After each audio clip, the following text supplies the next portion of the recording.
کر کے پوچھ لیں گے مفتی صاحب اگر ہم کسی سے وعدہ کرتے ہیں سچے دل سے مخلص ہو کر لیکن اللہ کی طرف سے کوئی ایسا معاملہ ہو جائے کہ وعدہ پورا نہ ہو سکے تو اس پر کیا گناہ ہوگا؟ نہیں ہوگا گناہ۔ دیکھو ایک ہوتا ہے معاہدہ، ایک ہوتا ہے وعدہ۔ معاہدہ جس کو انگلش میں ایگریمنٹ کہتے ہیں، معاہدہ اور وعدہ میں فرق یہ ہے معاہدہ دو طرفہ ہوتا ہے اور وعدہ بولو یک طرفہ۔ معاہدہ دو طرفے کا مطلب کیا ہے؟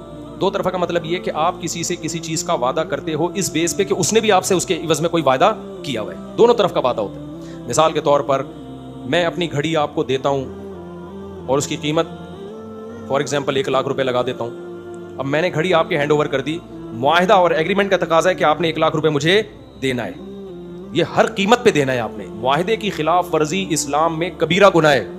آپ نے کسی سے گھر رینٹ پہ لیا، معاہدہ ہوا دونوں طرف سے، ہم آپ کا گھر استعمال کریں گے اور مہینے کے آخر میں آپ کو رینٹ دیں گے اتنا۔ اب استعمال کر لیا، رینٹ پی گئے آپ، یہ حرام اور گناہ کبیرہ ہے۔ قرآن میں جہاں بھی آتا ہے نا ایمان والوں کی صفات، وہ معاہدوں کے بارے میں آتا ہے کہ ایگریمنٹ کو پورا کرتے ہیں، معاہدے نہیں توڑتے، عہد شکنی نہیں کرتے، سمجھتے ہو؟ اور ایک ہوتا ہے وعدہ، وعدہ ایک طرفہ ہوتا ہے۔ مثال کے طور پر آپ نے کہا مفتی صاحب کل میرا ولیمہ ہے، آپ آئیے گا، میں نے کہا ٹھیک ہے میں آؤں گا۔ اس میں آپ کا تو ولیمہ ہے ہی نا، وہ میرے پر تھوڑی ڈیپینڈ کر رہا ہے، یک طرفہ ہے یہ، اس کے بدلے میں آپ سے کچھ نہیں لے رہا۔ میں کہتا ہوں جی ٹھیک ہے میں آؤں گا، تو میں نہیں آیا، کام پڑ گیا مجھے، سمجھ رہے ہو؟ تو یہ توڑنا جائز بھی ہے ناجائز بھی ہے۔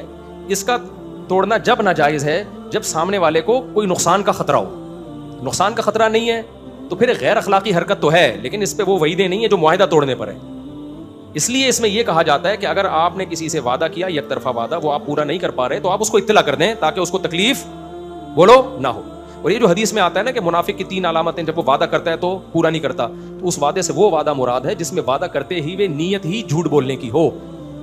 آپ نے اس کو بول دیا کل آپ کا ولیمہ ہے، میں آؤں گا، دل میں ہے کہ نہیں آؤں گا، بھائی پاگل تھوڑی ہم تمہارے ولیمے، یہ جھوٹا وعدہ ہے، یہ حرام ہے۔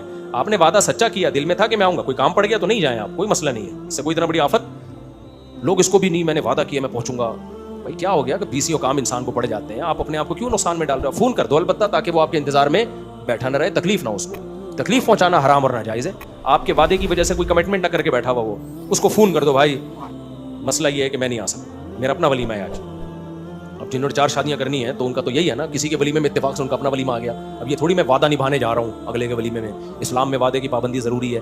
ابے پھر گیا، پھر تو نہیں کر، تجھ سے نہیں ہو پائے گا، تجھ سے نہیں ہو پائے گا، شادیاں اب تیرے بس کی بات نہیں۔ البتہ اطلاع ضرور دیں تاکہ اس کو تکلیف نہ ہو۔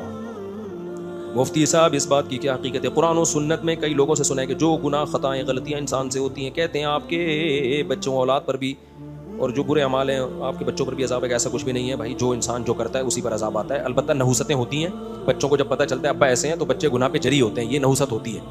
اب بچوں کو پتہ چل گیا ابا آنکھ مٹکے کرتے ہیں، لڑکیاں چھیڑتے ہیں، تو بچہ پھر پاک دامن بنے بہت مشکل ہے، سمجھ رہے ہو؟ اس لیے اپنے لیے نہیں، اپنے بچوں کے لیے انسان کے بچے بن جاؤ، تاکہ تمہارے بچے بھی کس کے بچے بنے؟ انسان کے بچے، ورنہ وہ دیکھیں گے غیر اخلاقی سرگرمیوں